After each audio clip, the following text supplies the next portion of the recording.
It's a story we'll never forget. A school bus with 45 children on board colliding with a truck. Cadin was inside the bus that day, and although his bruises and broken bones have healed, the pain hasn't. Doctors made a mistake, and the teenager is still living with the impact 2 years on. He always had a dream that he wanted to become an AFL player, but he actually can't even bring himself to go back onto the footy field. I've gotten used to it over the past couple of years. Cadin's got used to the pain in his head. Dizziness, fatigue, memory loss, blurred vision, headaches. Pain no 13-year-old should ever get used to. It's definitely heartbreaking to see and witness it every day. Nobody knew that I had a concussion. Everybody thought I was fine. Naomi Maynard's twin boys survived this. Their school bus overturned 6 minutes from their home in Melbourne's outer west in May 2023. Parents have rushed to an isolated road near Melton after a school bus collided with a truck. Ashton escaped the wreckage first and waited 40 minutes to find out if his twin brother Cadin would too. It's like watching something out of a horror movie. David Woods witnessed the moment the bus was struck by a truck from behind. 45 primary school kids were on board. The bus just took an aggressive turn. Dodging debris, David eventually made it to the bus. We were just pulling the kids out of there and getting them out as quickly as we could. He remembers the sound of the screams and the deafening silence coming from Cadin. He was white and in and out of consciousness. At that point, I couldn't find his bottom half. He was very comforting and just telling me I was going to be all right. I thought I was going to lose him there. This is the moment little Cadin made it out. Breathing, walking, talking. Concussion was the last thing on my mind with Cadin because he had so many other injuries. Despite his head trauma, a brain injury like concussion was ruled out by doctors in hospital that evening. Naomi was told to look out for symptoms in Ashton instead. Were you watching the wrong child for concussion symptoms? Yes, absolutely. Cadin was definitely concussed. He had concussion and they missed it.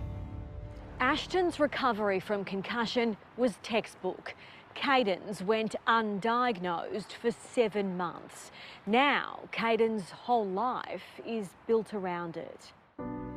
Cadin only goes to school 3 days due to him being extremely fatigued. He takes medication in the morning and at night and sees a concussion physio, a neuro-optometrist, a neurologist, a psychologist and his GP.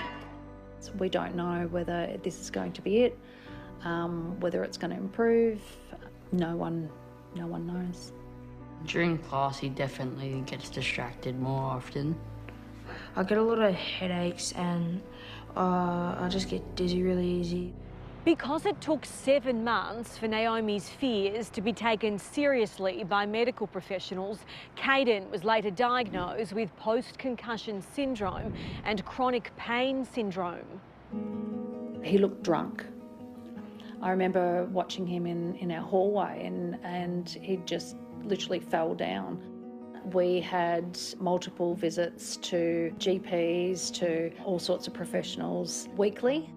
Every time they ruled out concussion, Cadin's recovery was potentially pushed further out.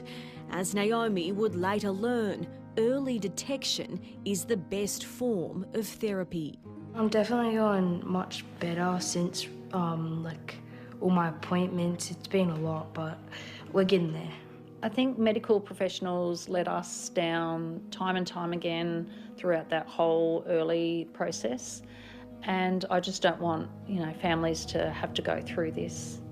But according to neurophysiologist Professor Alan Pearce, they're not alone. I see this a lot with sporting athletes who have, a concussion as well as another injury, and that other injury tends to get prioritised over that and the concussion is overlooked. He says Cadin's symptoms should have resolved within around 30 days.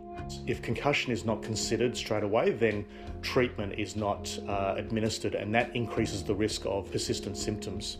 One of the things that we're trying to advocate for is a mandatory concussion education annually, like you do for a CPR. As they come to terms with Cadin's future, the family is also trying to make sense of a crash that no one's been held accountable for. There's another girl that lost an arm. It can't be nobody's fault. Whose fault is it? There's no one to blame. Truck driver Jamie Gleeson was acquitted on 7 counts of dangerous driving charges in May this year.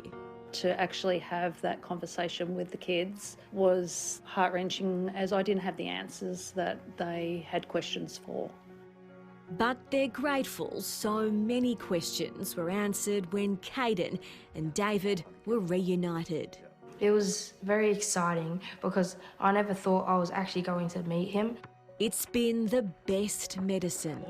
Just to see him and get that thank you was just it meant the world. I've got a little buddy for life now. David is like Cadin's guardian angel.